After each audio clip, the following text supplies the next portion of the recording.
The Adventure of the Dancing Men, written by Sir Arthur Conan Doyle, narrated by Carl Mason. Holmes had been seated for some hours in silence, with his long, thin back curved over a chemical vessel in which he was brewing a particularly malodorous product. His head was sunk upon his breast, and he looked, from my point of view, like a strange, lank bird with dull, grey plumage and a black topknot. "So, Watson," said he suddenly, "you do not propose to invest in South African securities?" I gave a start of astonishment. Accustomed as I was to Holmes's curious faculties, this sudden intrusion into my most intimate thoughts was utterly inexplicable. "How on earth do you know that?" I asked. He wheeled round upon his stool with a steaming test tube in his hand and a gleam of amusement in his deep-set eyes. "Now, Watson, confess yourself utterly taken aback," said he. "I am. I ought to make you sign a paper to that effect." "Why?" "Because in 5 minutes you will say that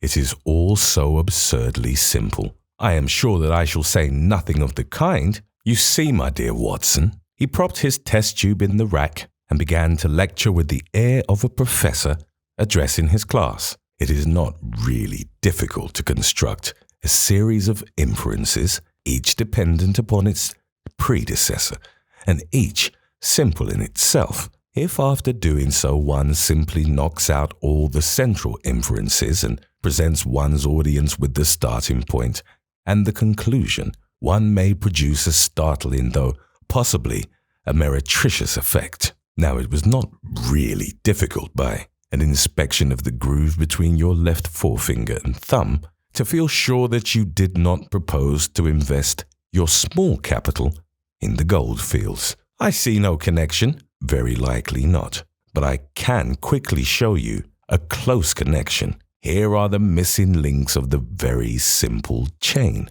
1. You had chalk between your left finger and thumb when you returned from the club last night. 2. You put chalk there when you play billiards to steady the cue. 3. You never play billiards except with Thurston. 4. You told me 4 weeks ago that Thurston had an option on some South African property which would expire in a month and which he desired you to share with him. 5. Your checkbook is locked in my drawer and you have not asked for the key. 6. You do not propose to invest your money in this manner. "How absurdly simple!" I cried. "Quite so," said he, a little nettled. "Every problem becomes very childish when once it is explained to you. Here is an unexplained one. See what you can make of that, friend Watson." He tossed a sheet of paper upon the table and turned once more to his chemical analysis. I looked with amazement at the absurd hieroglyphics upon the paper. "Why, Holmes, it is a child's drawing," I cried. "Oh, that's your idea. What else could it be?" "That is what Mr. Hilton Cubitt of Thorpe Manor, Norfolk, is very anxious to know. This little conundrum came by the first post, and he was to follow by the next train.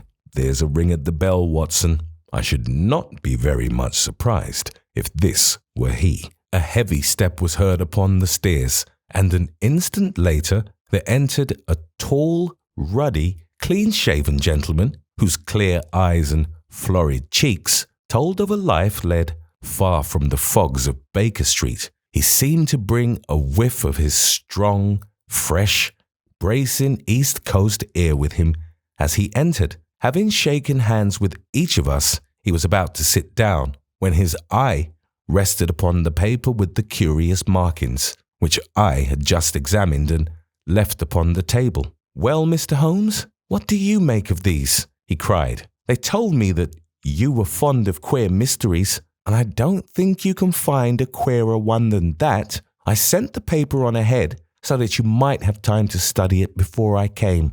"It is certainly rather a curious production," said Holmes. "At first sight it would appear to be some childish prank. It consists of a number of absurd little figures dancing across the paper upon which they are drawn. Why should you attribute any importance to so grotesque an object?" "I never should, Mr. Holmes. but my wife does. It is frightening her to death. She says nothing, but I can see terror in her eyes. That's why I want to sift the matter to the bottom." Holmes held up the paper so that the sunlight shone full upon it. It was a page torn from a notebook. The markings were done in pencil and ran in this way. Holmes examined it for some time, and then, folding it carefully up, he placed it in his pocketbook. "This promises to be a most interesting and unusual case," said he. "You gave me a few particulars in your letter, Mr. Hilton Cubitt, but I should be very much obliged if you would kindly go over it all again for the benefit of my friend, Dr. Watson." "I'm not much of a storyteller," said our visitor, nervously clasping and unclasping his great strong hands. "You'll just ask me anything that I don't make clear. I'll begin at the time of my marriage last year, but I want to say first of all that though I'm not a rich man, my people have been at Riding Thorpe for a matter of 5 centuries, and there is no better known family in the county of Norfolk. Last year, I came up to London for the Jubilee, and I stopped at a boarding house in Russell Square because Parker, the vicar of our parish, was staying in it. There was an American young lady there. Patrick was the name, Elsie Patrick. In some way we became friends. Until before my month was up, I was as much in love as a man could be. We were quietly married at a registry office, and we returned to Norfolk a wedded couple. You'll think it very mad, Mr. Holmes, that a man of a good old family should marry a wife in this fashion, knowing nothing of her past or of her people. But if you saw her and knew her, it would help you to understand. She was very straight about it, was Elsie. I can't say that she did not give me every chance of getting out of it if I wished to do so. I've had some very disagreeable associations in my life," said she. "I wish to forget all about them. I would rather never allude to the past, for it is very painful to me. If you take me, Hilton, you will take a woman who has nothing that she need be personally ashamed of, but you will have to be content with my word for it, and to allow me to be silent as to all that passed up to the time when I became yours. If these conditions are too hard, then go back to Norfolk and leave me to my lonely life in which you found me." It was only the day before our wedding that she said those very words to me. I told her that I was content to take her on her own terms, and I have been as good as my word. Well, we have been married now for a year, and very happy we have been. But about a month ago, at the end of June, I saw for the first time signs of trouble. One day my wife received a letter from America. I saw the American stamp. She turned deadly white, read the letter, and threw it into the fire. She made no allusion to it afterwards, and I made none, for a promise is a promise. But she has never known an easy hour from that moment. There is always a look of fear upon her face, a look as if she were waiting and expecting. She would do better to trust me. She would find that I was her best friend. But until she speaks, I can say nothing. Mind you, she is a truthful woman, Mr. Holmes, and whatever trouble there may have been in her past life, it has been no fault of hers. I am only a simple Norfolk squire, but there is not a man in England who ranks his family honour more highly than I do. She knows it well, and she knew it well before she married me. She would never bring any stain upon it.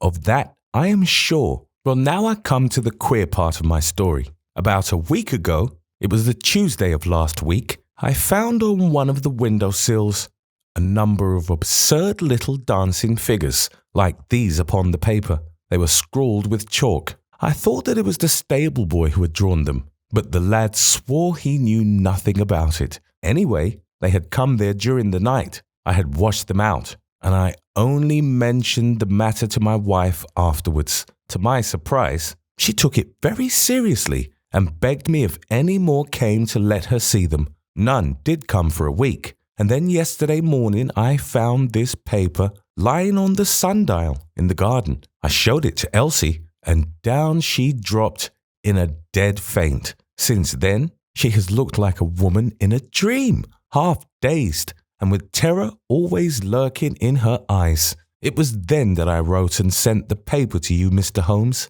It was not a thing that I could take to the police, for they would have laughed at me. But you will tell me what to do. I am not a rich man, but if there is any danger threatening my little woman, I would spend my last copper to shield her. He was a fine creature, this man of the old English soil, simple, straight and gentle, with his great, earnest blue eyes and broad, comely face. His love for his wife and his trust in her shone in his features. Holmes had listened to his story with the utmost attention, and now he sat for some time in silent thought. "Don't you think, Mr. Cubitt," said he at last, "that your best plan would be to make a direct appeal to your wife and to ask her to share her secret with you?" Hilton Cubitt shook his massive head. "A promise is a promise, Mr. Holmes. If Elsie wished to tell me, she would. If not, it is not for me to force her confidence. But I am justified in taking my own line,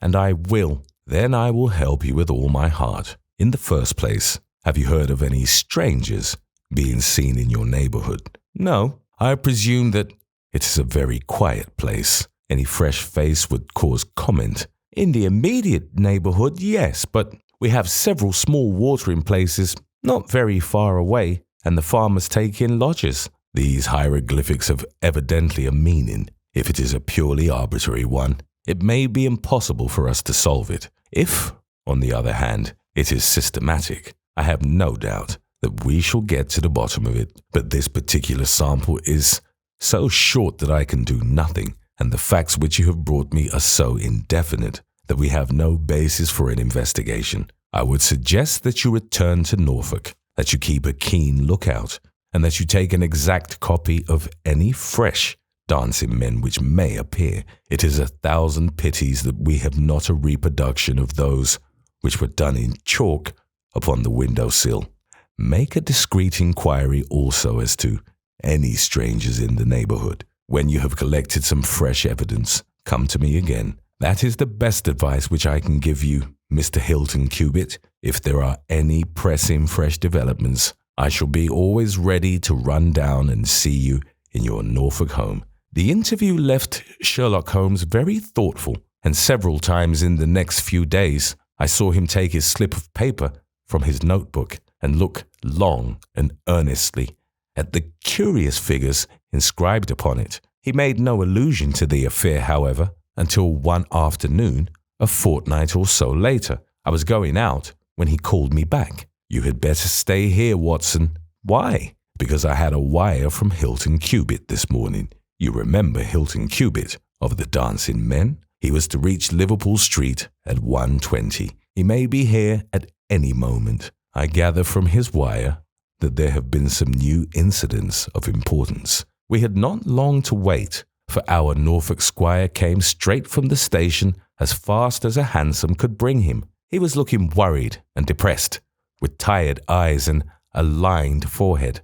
"It's getting on my nerves, this business, Mr. Holmes," said he as he sank, like a wearied man, into an armchair. "It's bad enough to feel that you are surrounded by unseen, unknown folk who have some kind of design upon you, but when in addition to that, you know that it is just killing your wife by inches, then it becomes as much as flesh and blood can endure. She's wearing away under it, just wearing away before my eyes." "Has she said anything yet?" "No, Mr. Holmes, she has not, and yet there have been times when the poor girl has wanted to speak, and yet could not quite bring herself to take the plunge. I have tried to help her, but I dare say I did it clumsily and scared her from it. She has spoken about my old family and our reputation in the county and our pride in our unsullied honor, and I always felt it was leading to the point, but somehow it turned off before we got there." "But you have found out something for yourself." "A good deal, Mr. Holmes. I have several fresh dancing men pictures for you to examine, and what is more important, I have seen the fellow." "What? The man who draws them?" "Yes, I saw him at his work, but I will tell you everything in order. When I got back after my visit to you, the very first thing I saw next morning was a fresh crop of dancing men, They had been drawn in chalk upon the black wooden door of the tool house, which stands beside the lawn in full view of the front windows. I took an exact copy, and here it is. He unfolded a paper and laid it upon the table. Here is a copy of the hieroglyphics. Excellent, said Holmes.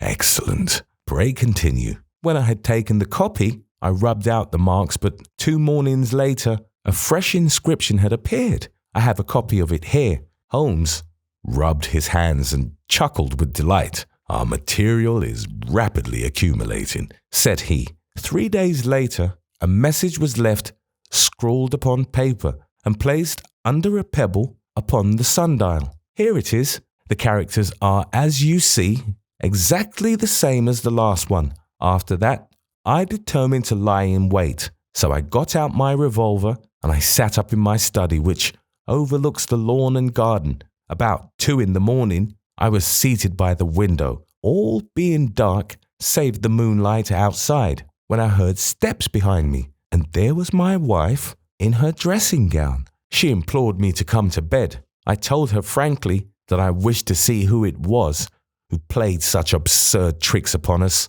She answered that it was some senseless practical joke, and that I should not take any notice of it. If it really annoys you, Hilton, we might go and travel, you and I, and so avoid this nuisance. What? Be driven out of our own house by a practical joker? Said I. Why, we should have the whole county laughing at us. Well, come to bed, said she, and we can discuss it in the morning. Suddenly, as she spoke, I saw her white face grow whiter yet in the moonlight, and her hand tightened upon my shoulder. Something was moving in the shadow of the tool house. I saw a dark, creeping figure which crawled round the corner and squatted in front of the door. Seizing my pistol, I was rushing out when my wife threw her arms round me and held me with convulsive strength. I tried to throw her off, but she clung to me most desperately. At last I got clear, but by the time I had opened the door and reached the house, the creature was gone. He had left a trace of his presence, however, for there on the door was the very same arrangement of dancing men which had already twice appeared, and which I have copied on that paper. There was no other sign of the fellow anywhere, though I ran all over the grounds. And yet the amazing thing is that he must have been there all the time, for when I examined the door again in the morning, he had scrawled some more of his pictures under the line which I had already seen. Have you that fresh drawing? Yes, it is very short, but I made a copy of it, and here it is. Again he produced a paper. The new dance was in this form. Tell me, said Holmes, and I could see by his eyes that he was much excited. Was this a mere addition to the first, or did it appear to be entirely separate? It was on a different panel of the door. Excellent. This is far the most important of all for our purpose. It fills me with hope. Now, Mr. Hilton Cubitt, please continue your most interesting statement. I have nothing more to say, Mr. Holmes, except that I was angry with my wife that night for having held me back when I might have caught the skulking rascal. She said that she feared that I might come to harm. For an instant, it had crossed my mind that perhaps what she really feared was that he might come to harm, for I could not doubt that she knew who this man was and what he meant by these strange signals. But there is a tone in my wife's voice, Mr. Holmes, and a look in her eyes which forbid doubt, and I am sure that it was indeed my own safety that was in her mind. There's the whole case, and now I want your advice as to what I ought to do. My own inclination is to put 6 of my farm lads in the shrubbery, and when this fellow comes again, to give him such a hiding that he will leave us in peace for the future. I fear it is too deep a case for such simple remedies, said Holmes. How long can you stay in London? I must go back today. I would not leave my wife alone all night for anything. She is very nervous and begged me to come back. I dare say you are right, but if you could have stopped, I might possibly have been able to return with you in a day or two. Meanwhile, you will leave me these papers, and I think that it is very likely that I shall be able to pay you a visit shortly and to throw some light upon your case." Sherlock Holmes preserved his calm professional manner until our visitor had left us, although it was easy for me, who knew him so well, to see that he was profoundly excited the moment that Hilton Cubitt's broad back had disappeared through the door. My comrade rushed to the table, laid out all the slips of paper contained in Dancing Men in front of him, and threw himself into an intricate and elaborate calculation. For 2 hours I watched him as he covered sheet after sheet of paper with figures and letters, so completely absorbed in his task that he had evidently forgotten my presence. Sometimes he was making progress and whistled and sang at his work. Sometimes he was puzzled and would sit for long spells with a furrowed brow and a vacant eye. Finally, he sprang from his chair with a cry of satisfaction and walked up and down the room, rubbing his hands together. Then he wrote a long telegram upon a cable form. "If my answer to this is as I hope, you have a very pretty case to add to your collection, Watson," said he. "I expect that we shall be able to go down to Norfolk tomorrow and to take our friend some very definite news as to the secret of his annoyance." I confess that I was filled with curiosity, but I was aware that Holmes liked to make his disclosures at his own time and in his own way, so I waited until it should suit him to take me into his confidence. But there was a delay in that answering telegram, and 2 days of impatience followed, during which Holmes pricked up his ears at every ring of the bell. On the evening of the 2nd, there came a letter from Hilton Cubitt. All was quiet with him, save that a long inscription had appeared that morning upon the pedestal of the sundial. He enclosed a copy of it, which is here reproduced. Holmes bent over this grotesque frieze for some minutes, and then suddenly sprang to his feet with an exclamation of surprise and dismay. His face was haggard with anxiety. "We have let this affair go far enough," said he. "Is there a train to North Walsham tonight?" I turned up the timetable. The last had just gone. "Then we shall breakfast early and take the very first in the morning," said Holmes. "Our presence is most urgently needed. Ah, here is our expected cablegram. One moment, Mrs. Hudson. There may be an answer. No, that is quite as I expected. This message makes it even more essential that we should not lose an hour in letting Hilton Cubitt know how matters stand, for it is singular and a dangerous web in which our simple Norfolk squire is entangled." So indeed it proved, and as I come to the dark conclusion of a story which had seemed to me to be only childish and bizarre, I experience once again the dismay and horror with which I was filled. Would that I had some brighter ending to communicate to my readers, but these are the chronicles of fact, and I must follow to their dark crisis the strange chain of events which for some days made Riding Thorpe Manor a household word through the length and breadth of England. We had hardly alighted at North Walsham and mentioned the name of our destination when the station master hurried towards us. "I suppose that you are the detectives from London?" said he. A look of annoyance passed over Holmes's face. "What makes you think such a thing?" "Because Inspector Martin from Norwich has just passed through. But maybe you are the surgeons. She's not dead, or wasn't by last accounts. You may be in time to save her yet, though it be for the gallows." Holmes's brow was dark with anxiety. "We are going to Riding Thorpe Manor," said he, "but we have heard nothing of what has passed there." "It's a terrible business," said the station master. "They are shot, both Mr. Hilton Cubitt and his wife. She shot him and then herself. So the servants say. He's dead, and her life is despaired of.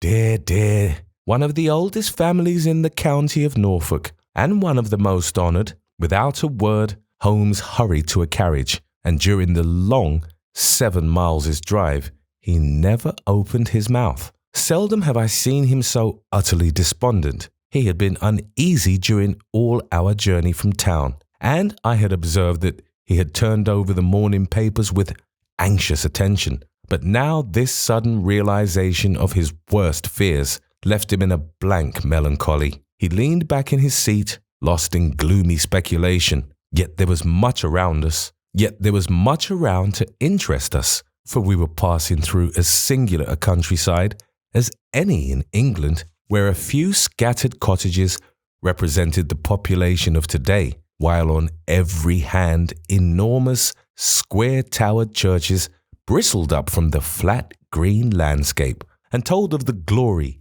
and prosperity of old East Anglia. At last, the violet rim of the German Ocean appeared over the green edge of the Norfolk coast, and the driver pointed with his whip to two old brick and timber gables, which projected from a grove of trees. "That's Riding Thorpe Manor," said he, as we drove up to a porticoed front door. I observed in front of it, beside the tennis lawn, the black tool house, and the pedestaled sundial with which we had such strange associations. A dapper little man, with a quick, alert manner and a waxed moustache, had just descended from a high dog-cart. He introduced himself as Inspector Martin of the Norfolk Constabulary, and he was considerably astonished when he heard the name of my companion. "Why, Mr. Holmes, the crime was only committed at 3 this morning. How could you hear of it in London and get to the spot as soon as I anticipated it. I came in the hope of preventing it." "Then you must have important evidence, of which we are ignorant, for they were said to be a most united couple." "I have only the evidence of the dancing men," said Holmes. "I will explain the matter to you later. Meanwhile, since it is too late to prevent this tragedy, I am very anxious that I should use the knowledge which I possess in order to ensure that justice be done. Will you associate me in your investigation, or will you prefer that I should act independently?" "I should be proud to feel that we were acting together, Mr. Holmes," said the inspector earnestly. "In that case, I should be glad to hear the evidence, and to examine the premises without an instant of unnecessary delay." Inspector Martin had the good sense to allow my friend to do things in his own fashion, and contented himself with carefully noting the results. The local surgeon, an old, white-haired man, had just come down from Mrs. Hilton Cubitt's room, and he reported that her injuries were serious, but not necessarily fatal. The bullet had passed through the front of her brain, and it would probably be some time before she could regain consciousness. On the question of whether she had been shot or had shot herself, he would not venture to express any decided opinion. Certainly the bullet had been discharged at very close quarters. There was only the one pistol found in the room, 2 barrels of which had been emptied. Mr. Hilton Cubitt had been shot through the heart. It was equally conceivable that he had shot her and then himself, or that she had been the criminal, for the revolver lay upon the floor midway between them. "Has he been moved?" asked Holmes. "We have moved nothing except the lady. We could not leave her lying wounded upon the floor." "How long have you been here, Doctor?" "Since 4 o'clock. "Anyone else?" "Yes, the constable here." "And you have touched nothing?" "Nothing." "You have acted with great discretion. Who sent for you?" "The housemaid, Saunders." "Was it she who gave the alarm?" "She and Mrs. King, the cook." "Where are they now?" "In the kitchen, I believe." "Then I think we had better hear their story at once." The old hall, oak-panelled and high-windowed, had been turned into a court of investigation. Holmes sat in a great old-fashioned chair, his inexorable eyes gleaming out of his haggard face. I could read in them a set purpose to devote his life to this quest until the client whom he had failed to save should at last be avenged. The trim Inspector Martin, the old grey-headed country doctor, myself, and a stolid village policeman made up the rest of that strange company. The 2 women told their story clearly enough. They had been aroused from their sleep by the sound of an explosion, which had been followed a minute later by a second one. They slept in adjoining rooms, and Mrs. King had rushed into Saunders. Together, they had descended the stairs. The door of the study was open, and a candle was burning upon the table. Their master lay upon his face in the center of the room. He was quite dead. Near the window, his wife was crouching, her head leaning against the wall. She was horribly wounded, and the side of her face was red with blood. She breathed heavily, but was incapable of saying anything. The passage, as well as the room, was full of smoke and the smell of powder. The window was certainly shut and fastened upon the inside. Both women were positive upon the point. They had at once sent for the doctor and for the constable. Then, with the aid of the groom and the stable boy, they had conveyed their injured mistress to her room. Both she and her husband had occupied the bed. She was clad in her dress, he in his dressing gown, over his night clothes. Nothing had been moved in the study. So far as they knew, there had never been a quarrel between husband and wife. They had always looked upon them as a very united couple. These were the main points of the servants' evidence. In answer to Inspector Martin, they were clear that every door was fastened upon the inside and that no one could have escaped from the house. In answer to Holmes, they both remembered that they were conscious of the smell of powder from the moment that they ran out of their rooms upon the top floor. I commend that fact very carefully to your attention, said Holmes to his professional colleague. And now I think that we are in a position to undertake a thorough examination of the room. The study proved to be a small chamber, lined on three sides with books, and with a writing table facing an ordinary window which looked out upon the garden. Our first attention was given to the body of the unfortunate squire, whose huge frame lay stretched across the room. His disordered dress showed that he had been hastily aroused from sleep. The bullet had been fired at him from the front and had remained in his body after penetrating the heart. His death had certainly been instantaneous and painless. There was no powder marking either upon his dressing gown or on his hands. According to the country surgeon, the lady had stains upon her hand. The absence of the latter means nothing, though its presence may mean everything, said Holmes. Unless the powder from a badly fitting cartridge happens to spurt backward, one may fire many shots without leaving a sign. I would suggest that Mr. Cubitt's body may now be removed. I suppose, Doctor, you have not recovered the bullet which wounded the lady. A serious operation will be necessary before that can be done, but there are still 4 cartridges in the revolver. 2 have been fired and 2 wounds inflicted, so that each bullet can be accounted for. So it would seem, said Holmes. Perhaps you can account also for the bullet which has so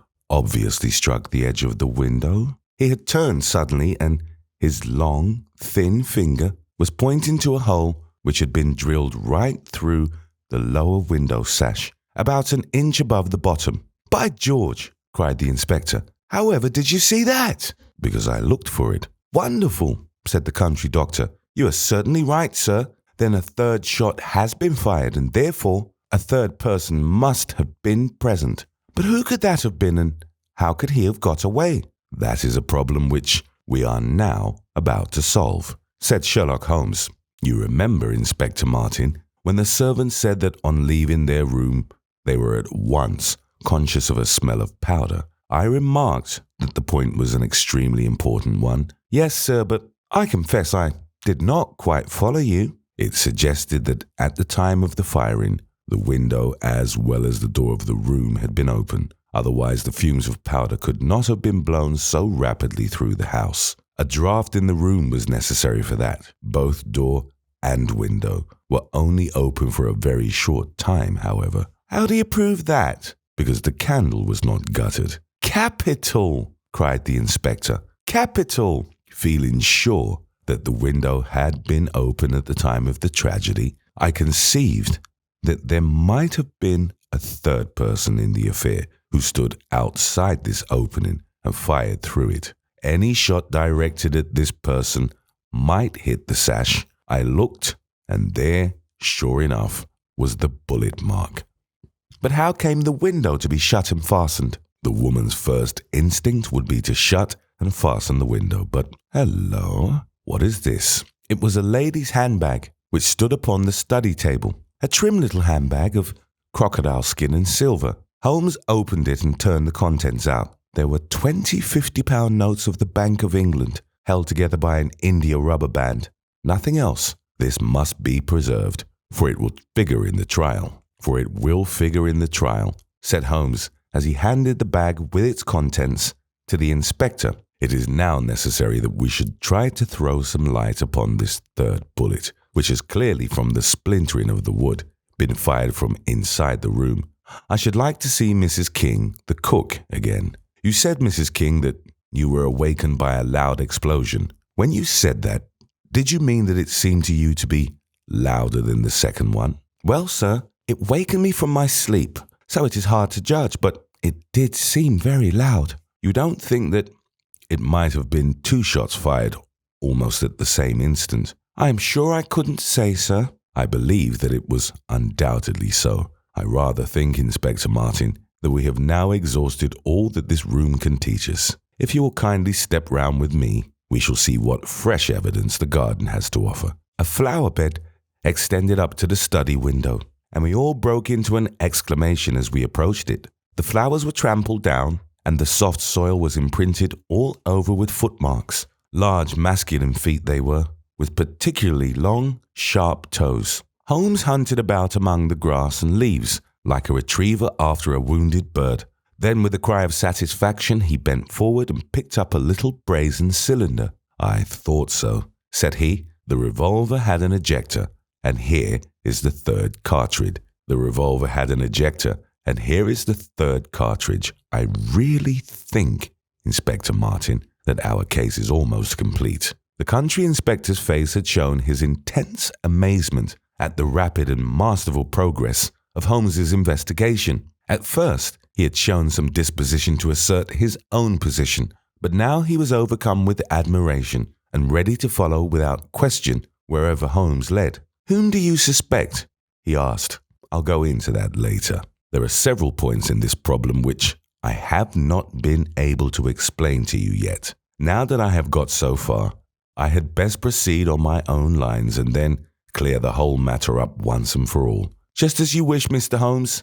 So long as we get our man, I have no desire to make mysteries. But it is impossible at the moment of action to enter into long and complex explanations. I have the threads of this affair all in my hand. Even if this lady should never recover consciousness, we can still reconstruct the events of last night and ensure that justice be done. First of all, I wish to know whether there is any inn in this neighborhood known as Elrig's. The servants were cross-questioned, but none of them had heard of such a place. The stable boy threw a light upon the matter by remembering that a farmer of that name lived some miles off in the direction of East Ruston. Is it a lonely farm? Very lonely, sir. Perhaps they have not heard yet of all that happened here during the night. Maybe not, sir. Holmes thought for a little, and then a curious smile played over his face. Saddle a horse, my lad, said he. I shall wish you to take a note to Elrig's farm. He took from his pocket the various slips of the dancing men.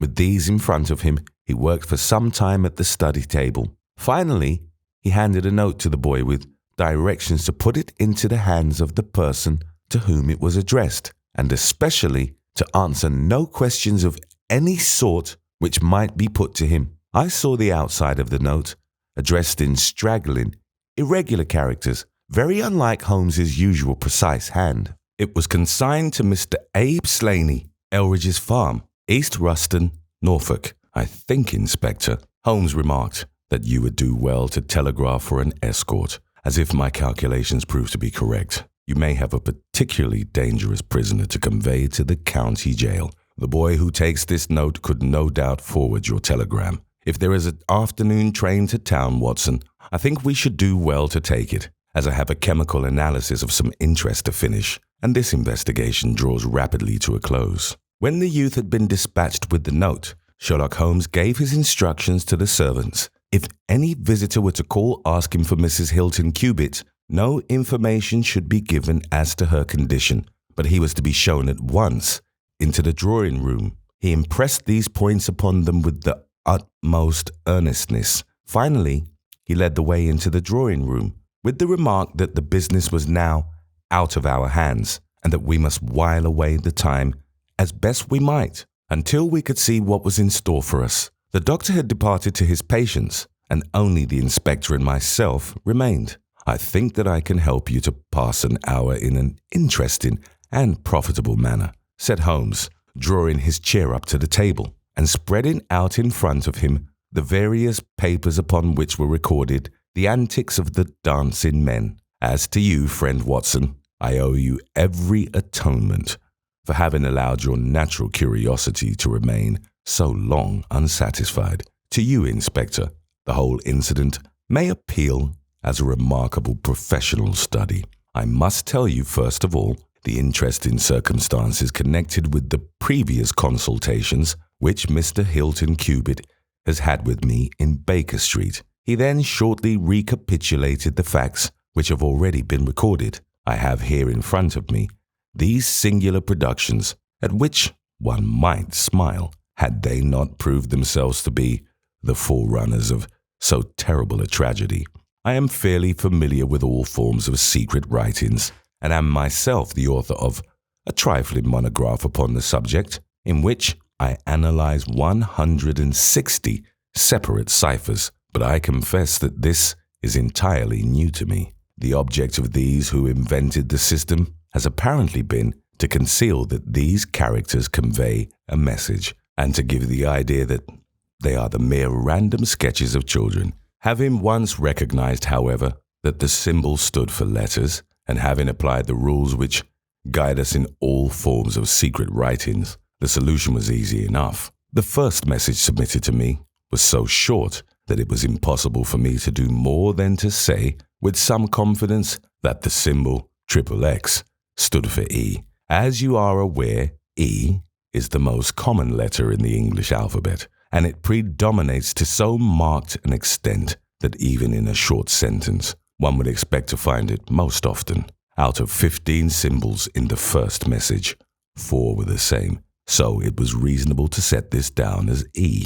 It is true that in some cases the figure was bearing a flag, and in some cases not, but it was probable from the way in which the flags were distributed that they were used to break the sentence up into words. I accepted this as a hypothesis and noted that E was represented by, but now came the real difficulty of the inquiry. The order of the English letters after E is by no means well marked, and any preponderance which may be shown in an average of a printed sheet may be reversed in a single short sentence. Speaking roughly, T, A, O, I, N, S, H, R, D, and L are the numerical order in which letters occur, but T, A, O, and I are very nearly abreast of each other, and it would be an endless task to try each combination until a meaning was arrived at. I therefore waited for fresh material. In my second interview with Mr. Hilton Cubitt, he was able to give me 2 other short sentences and 1 message, which appeared, since there was no flag, to be a single word. Here are the symbols. Now, in the single word, I have already got the 2 E's coming second and fourth in a word of 5 letters. It might be sever, or lever, or never. There could be no question that the latter, as a reply to an appeal, is far the most probable, and the circumstances pointed to its being a reply written by the lady. Accepting it as correct, we are now able to say that the symbols stand respectively for N, V, and R. Even now I was in considerable difficulty, but a happy thought put me in possession of several other letters. It occurred to me that if these appeals came, as I expected, from someone who had been intimate with the lady in her early life, a combination which contained 2 E's with 3 letters between might very well stand for the name Elsie. On examination, I found that such a combination formed the termination of the message, which was 3 times repeated. It was certainly some appeal to Elsie. In this way, I had got my L, S, and I. But what appeal could it be? There were only 4 letters in the word which preceded Elsie, and it ended in E. Surely the word must be come. I tried all other 4 letters ending in E, but could find none to fit the case. So now I was in possession of C, O, and M, and I was in a position to attack the first message once more, dividing it into words and putting dots for each symbol, which was still unknown. So treated, it worked out in this fashion: .m.ere, .e, sl.ne. Now the first letter can only be A, which is a most useful discovery, since it occurs no fewer than 3 times in this short sentence, and the H is also apparent in the second word. Now it becomes am here, A.E, slain. Or filling in the obvious vacancies in the name, am here, Abe Slaney. I had so many letters now that I could proceed with considerable confidence to the second message, which worked out in this fashion: A.ELRI.ES.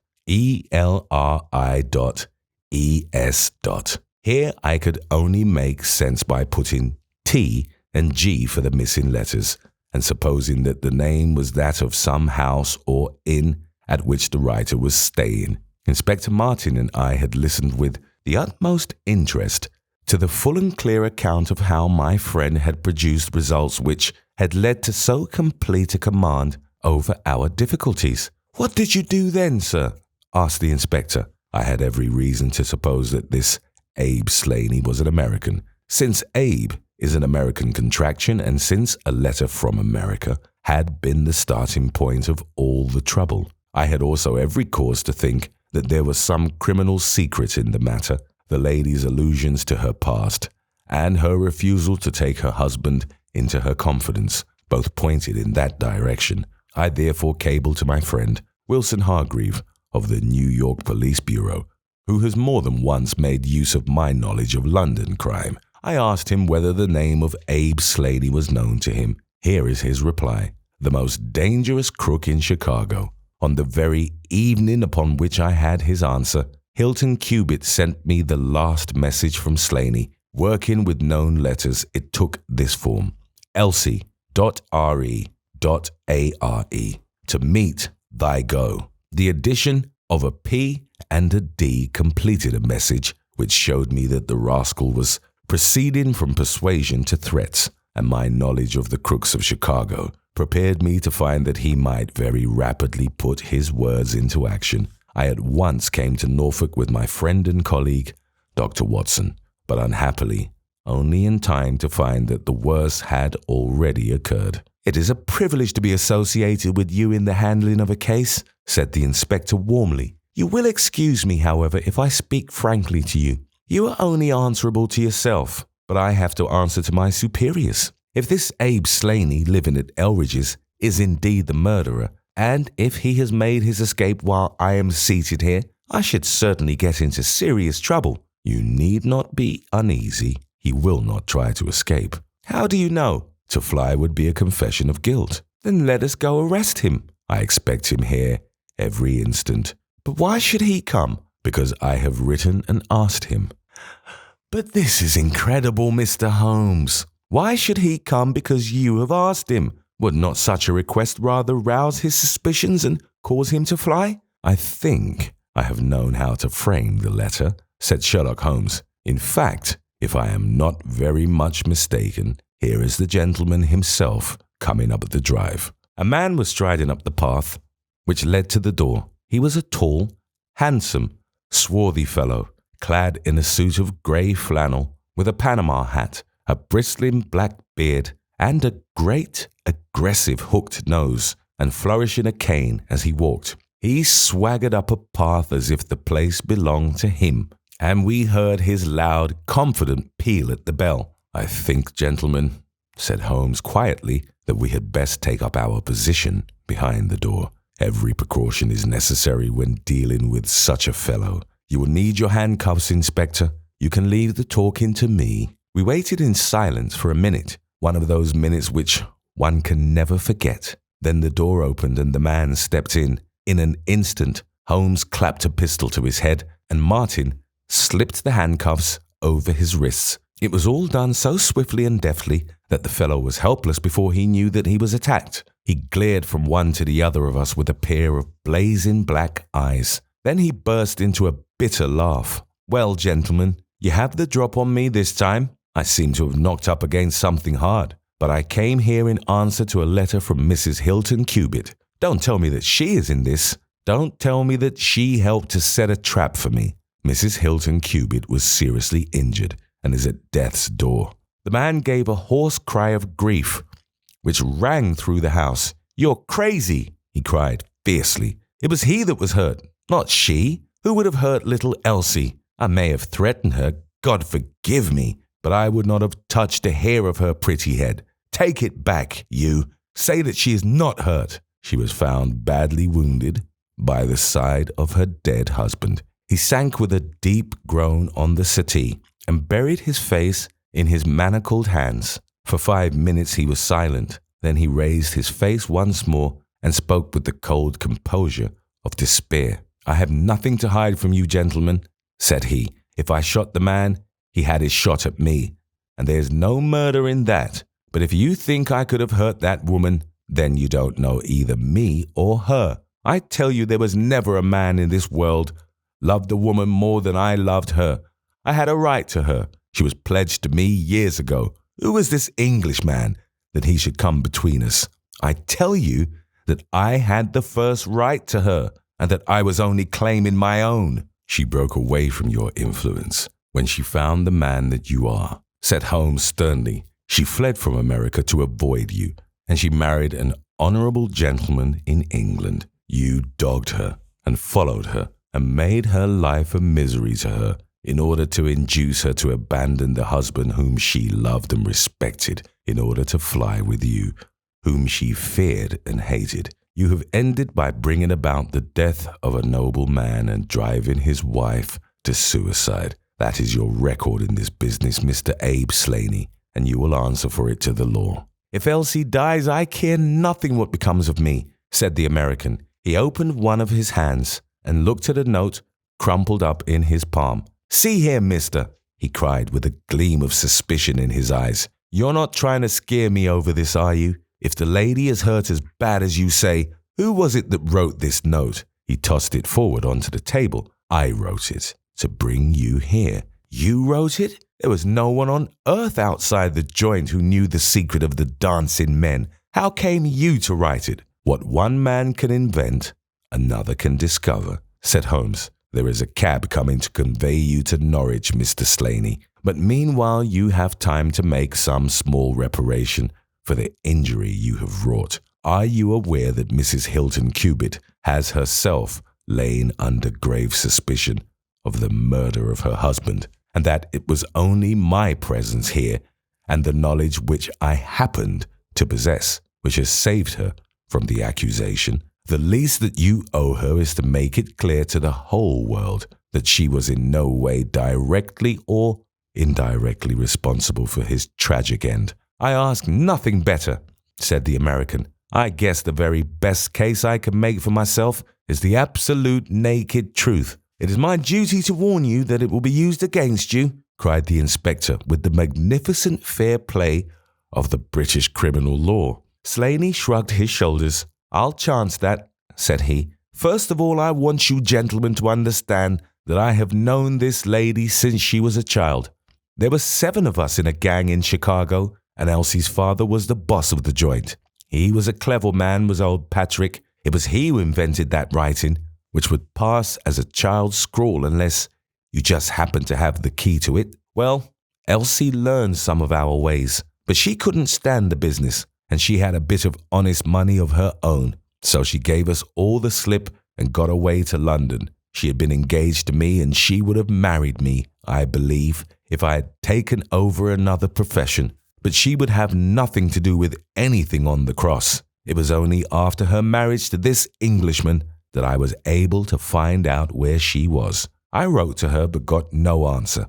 After that, I came over, and as letters were no use, I put my messages where she could read them. Well, I have been here a month now. I lived in that farm, where I had a room down below and could get in and out every night, and no one the wiser. I tried all I could to coax Elsie away. I knew that she read the messages. For once, she wrote an answer under one of them. Then my temper got the better of me, and I began to threaten her. She sent me a letter then, imploring me to go away, and saying that it would break her heart if any scandal should come upon her husband. She said that she would come down when her husband was asleep at 3 a.m. and speak with me through the end window. If I would go away afterwards and leave her in peace. She came down and brought money with her, trying to bribe me to go. This made me mad, and I caught her arm and tried to pull her through the window. At that moment, in rushed the husband with his revolver in his hand. Elsie had sunk down upon the floor, and we were face to face. I was healed also, and I held up my gun to scare him off and let me get away. He fired and missed me. I pulled off almost at the same instant, and down he dropped. I made away across the garden, and as I went, I heard the window shut behind me. That's God's truth, gentlemen, every word of it, and I heard no more about it until that lad came riding up with a note, which made me walk in here like a jay and give myself into your hands. A cab had driven up whilst the American had been talking. 2 uniformed policemen sat inside. Inspector Martin rose and touched his prisoner on the shoulder. It is time for us to go. Can I see her first? No, she is not conscious. Mr. Sherlock Holmes, I only hope that if ever again I have an important case, I shall have the good fortune to have you by my side. We stood at the window and watched the cab drive away. As I turned back, my eye caught the pellet of paper which the prisoner had tossed upon the table. It was the note with which Holmes had decoyed him. See if you can read it, Watson, said he with a smile. It contained no word but this little line of dancing men.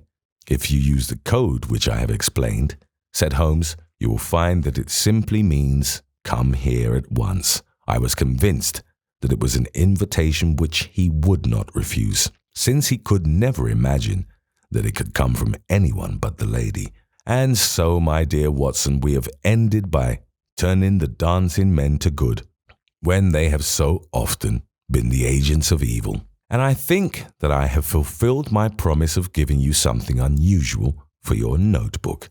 3:40 is our train, and I fancy we should be back in Baker Street for dinner. Only one word of epilogue. The American, Abe Slaney, was condemned to death at the Winter Assizes at Norwich, but his penalty was changed to penal servitude in consideration of mitigating circumstances and the certainty that Hilton Cubitt had fired the first shot. Of Mrs. Hilton Cubitt, I only know that I have heard she recovered entirely and that she still remains a widow, devoting her whole life to the care of the poor and to the administration of her husband's estate.